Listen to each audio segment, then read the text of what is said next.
धातुओं को सोने और चांदी में तब्दील कर दिया। ये कीमिया एक ऐसा रसायन विज्ञान है। कीमिया का अर्थ पूछ रहे थे आप कि कीमिया का वर्णन अल-बरूनी ने किताबुल हिंद में किया था। किताबुल हिंद बहुत बड़ी इतिहास की बुक है, रेफरेंस बुक है। अनेक प्रसिद्ध इतिहासकार जो बुक लिखते हैं वो किताबुल हिंद का जिक्र जरूर करते हैं। अल-बरूनी के यात्रा वृत्तांत का जिक्र जरूर करते हैं। अल-बरूनी भारत की दशा को, भारत को जैसा देखा वैसा ही उन्होंने किताबुल हिंद में लिखा। और किसका त्योहारों का वर्णन किया कि भारत में किस तरह के रीति रिवाज हैं, किस तरह के पर्व मनाए जाते हैं, उत्सव मनाए जाते हैं, त्योहार मनाए जाते हैं। अलग अलग संस्कृति के लोग भारत में रहते हैं, है नहीं? विभिन्न संप्रदायों के लोग भारत में रहते हैं। सबके तीज त्योहार मनाने की परंपराएं अलग अलग हैं, भिन्न भिन्न हैं। और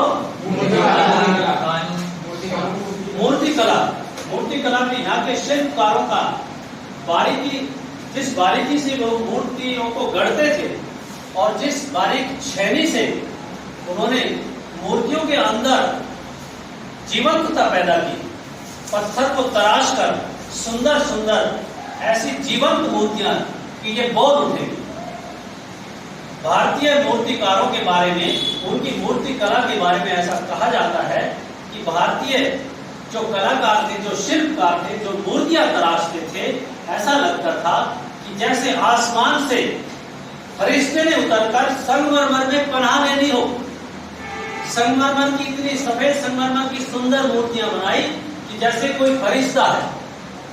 आप अंदाजा लगाइए कि उनकी उंगलियों में क्या जादू रहा होगा, शिल्पकारों और मूर्तिकारों की उंगलियों, जो उन्होंने बारीक छेनियों से तराश कर सुंदर और बेजोड़ मूर्तियां बनाई। और किसका यहाँ की कानून व्यवस्था का वर्णन किया अल-बरूनी ने अपनी, कि किस प्रकार यहाँ ट्रैवलर इन मुगल एम्पायर, हाँ,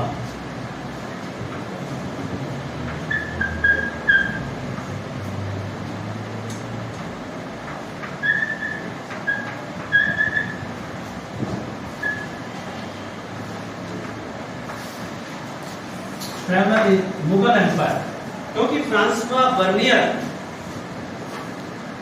फ्रांस के रहने वाले थे, चिकित्सक थे, एक दार्शनिक थे, एक विचारक थे, एक इतिहासकार थे।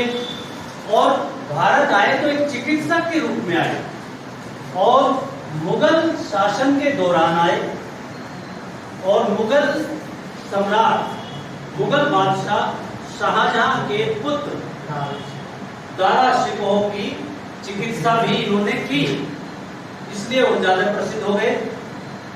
कई भाषाओं को जानते थे।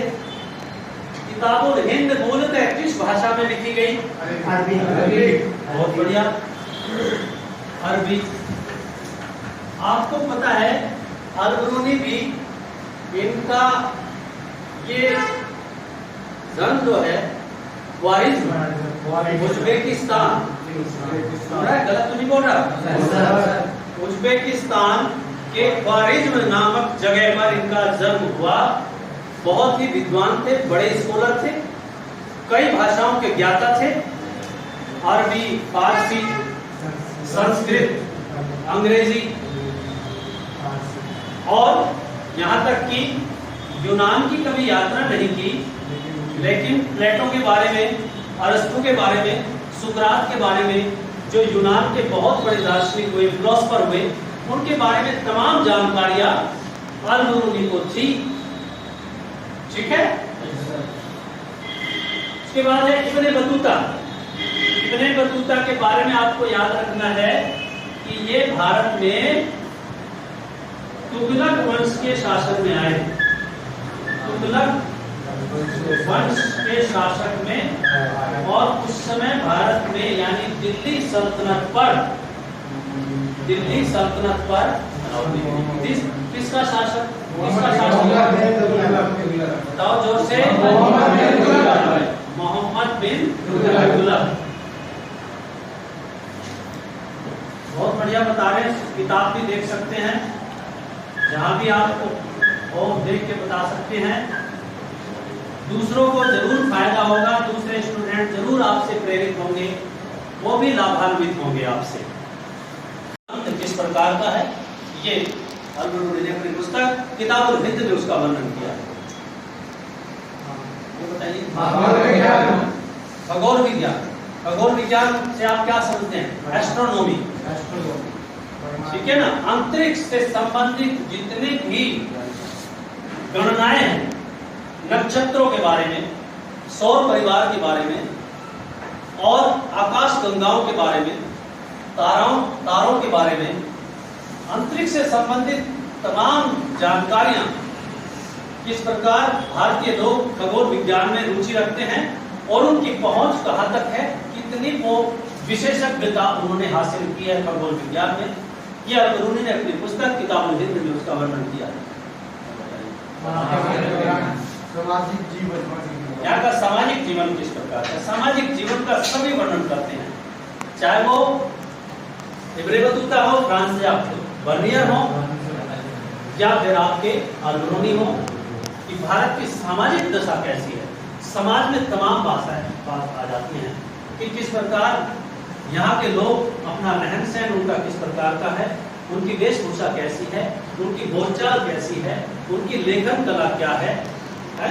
किस प्रकार के वो मकान बनाते हैं, किस प्रकार की उनका हाइजीनिक सिस्टम, वो साफ सफाई किस प्रकार की रखते हैं, उनके यातायात के साधन किस प्रकार के हैं, आपस में उनका मेलजोल कैसा है, बंधुत्व की भावना कैसी है, सामाजिक जीवन के बारे में ज्यादातर इतिहासकारों ने, जो भी यात्री भारत में आए, अलग अलग कालखंड में आए, विभिन्न शासकों के शासन काल के दौरान आए, सबने भारत की सामाजिक दशा का जरूर वर्णन किया है। हमने पहले चंद्रगुप्त मौर्य के समय में जो मेगास्थनीज यूनान के रहने वाले थे, मेगास्थनीज की पुस्तक का नाम बहुत सुंदर। मेगास्थनीज यूनान के रहने वाले थे और यूनान के एक बहुत बड़े शासक हुए, जिन्हें 305 ईस्वी में सेल्यूकस निकेटर उनका नाम था।